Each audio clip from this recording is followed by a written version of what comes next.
Hello dear students, welcome to our channel. This is Srishti Agarwal. तो कैसे आप सभी? आई होप कि आप सभी अपनी मेहनत और लगन से अपनी पढ़ाई को कंप्लीट कर रहे होंगे, वर्कशीट्स कर रहे होंगे, और जो हम आपके लिए एग्ज़ाम पेपर्स लाते रहते हैं वो भी आप कर रहे होंगे, ताकि आप अपने एग्ज़ाम में अच्छे से अच्छे मार्क्स ला सकें और हमें बता सकें कि आपके लिए हम अपना क्या एफर्ट कर सकते हैं कि आपके अच्छे से अच्छे मार्क्स आ जाएं आपके एग्जाम में। तो यहाँ पर हम देख रहे थे प्रवाह हिंदी कार्य पुस्तिका के सॉल्यूशन, जिसमें हमने काफ़ी सारे कार्यपत्र के सॉल्यूशन देख लिए हैं। तो यहाँ पर अब आगे बढ़ते हुए देखेंगे कार्यपत्रक 94 से कंटिन्यू 94 वर्कशीट से हम यहाँ पर देखेंगे सॉल्यूशन वर्कशीट के। तो यहाँ सबसे पहले वर्कशीट 94 में क्वेश्चन है, गद्यांश को पढ़कर दिए गए प्रश्नों के उत्तर दीजिए। बच्चों, पहले मदारियों के पास भालू होते थे। मदारी जब डमरू बजाता था तो भालू नाचने लगता था, झूम झूम कर घूम घूम कर खेल दिखाता था। ये भालू जो है काले होते थे, परंतु क्या तुम्हें पता है कि भालू की एक जाति सफ़ेद भी होती है? ये भालू बर्फीले प्रदेशों में पाए जाते हैं। इन्हें पोलर बियर भी कहा जाता है। सफ़ेद भालू की त्वचा मोटी होती है। त्वचा पर सफ़ेद रंग के घने किंतु मुलायम बाल होते हैं। सफ़ेद भालू तैरने में कुशल होते हैं। सफ़ेद भालू का रंग बर्फ से मिलता जुलता रहता है। भालू की नज़र बहुत तेज़ होती है। वह अपने शिकार को दूर से ही देख लेता है। सील मछली भालू का प्रिय भोजन है। सील मछली सांस लेने, आराम करने के लिए जब समुद्र किनारे आती हैं तो भालू उसे अपना शिकार बना लेता है। भालू सोने और खाने के शौकीन होते हैं। ग्लोबल वार्मिंग की वजह से इनकी संख्या कम होती जा रही है, क्योंकि बर्फ़ पिघलती जा रही है, ग्लोबल वार्मिंग हो रही है। इस कारण से ये अब नहीं रह पा रहे हैं और ज़्यादा से ज़्यादा इनकी संख्या में गिरावट आती जा रही है। भालू का प्रिय भोजन है सील मछली। सफ़ेद भालू की त्वचा होती है मोटी। सफ़ेद रंग के भालू कहाँ पाए जाते हैं? इन्हें किस नाम से जाना जाता है? सफ़ेद भालू बर्फीले प्रदेशों में पाए जाते हैं एवं इन्हें पोलर बियर नाम से भी जाना जाता है। तो आप इसे कंप्लीट कर लीजिएगा, मैं यहाँ पर लिखना भूल गई हूँ। भालू तैरने में कैसे होते हैं? कुशल होते हैं। भालू सोने और खाने के शौकीन होते हैं। किस कारण से भालू की संख्या कम होती जा रही है? ग्लोबल वार्मिंग की वजह से। भालू के स्वभाव की विशेषता लिखिए। भालू सोने के शौकीन होते हैं, खाने के शौकीन होते हैं। इनकी सूंघने की क्षमता अधिक होती है। ये तेजी से दौड़ सकते हैं, पेड़ पर चढ़ सकते हैं, पानी में तैर सकते हैं। काले भालू और पोलर बियर में क्या अंतर है? कि काले भालू के फर काले होते हैं, जबकि पोलर बियर के सफ़ेद होते हैं। काले भालू पहाड़ी इलाके एवं जंगलों में पाए जाते हैं, जबकि पोलर बियर बर्फीले प्रदेशों में पाए जाते हैं। तो ये डन होता है कार्यपत्रक 94। अब देखेंगे कार्यपत्रक 95। यहाँ पर देखिए, लिखित सामग्री तथ्यों को पढ़ना और समझना है। यहाँ पर एक लिख रखा है, देखिए सूचना दिखाई गई है।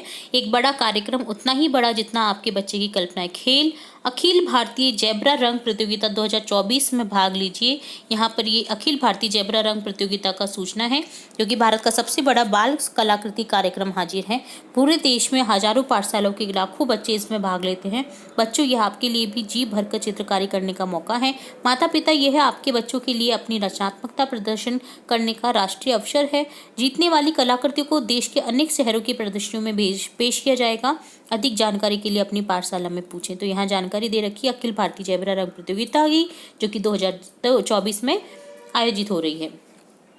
उपरोक्त वर्णित विज्ञापन को पढ़कर दिए गए प्रश्नों के उत्तर दीजिए। यह विज्ञापन किस चीज़ की घोषणा कर रहा है? प्रतियोगिता की घोषणा कर रहा है। यह कार्यक्रम किसके लिए खुला है? पूरे देश की पाठशालाओं के लिए। जो माता पिता चाहते हैं उनका बच्चा भाग ले, उन्हें पाठशाला से संपर्क करना चाहिए।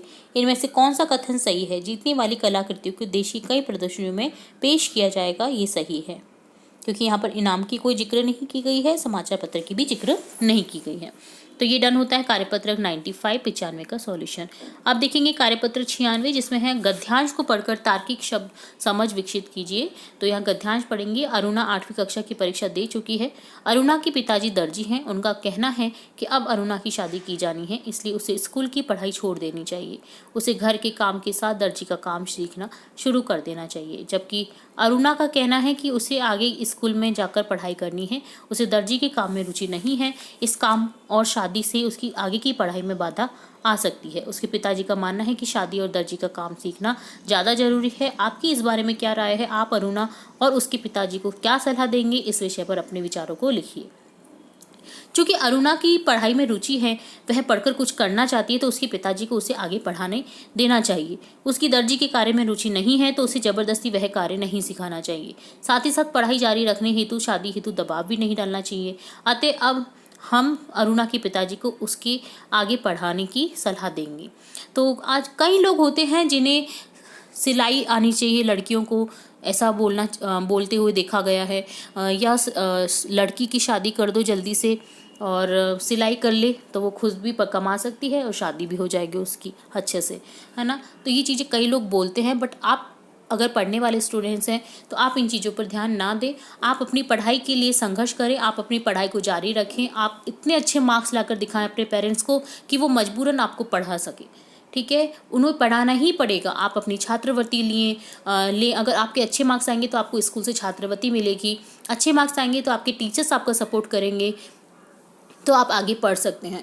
ठीक है, इन सब चीज़ों में कोई कुछ नहीं रखा है कि सिलाई आ जाती है शादी हो जाएगी तो अच्छा है। हम नहीं, बिल्कुल भी अच्छा नहीं होता है।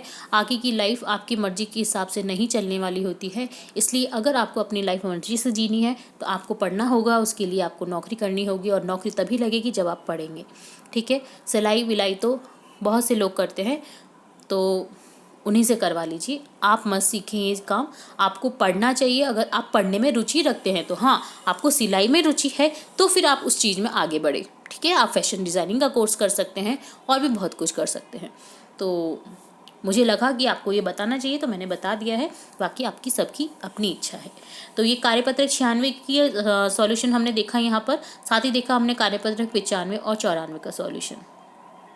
तो इसी तरह आगे के कार्यपत्र के सॉल्यूशन भी देखेंगे और भी इंपॉर्टेंट वीडियोस देखेंगे। तो आपकी कक्षा से रिलेटेड तो जुड़े रहे हमारे चैनल के साथ। वीडियो को पूरा देखने के लिए धन्यवाद।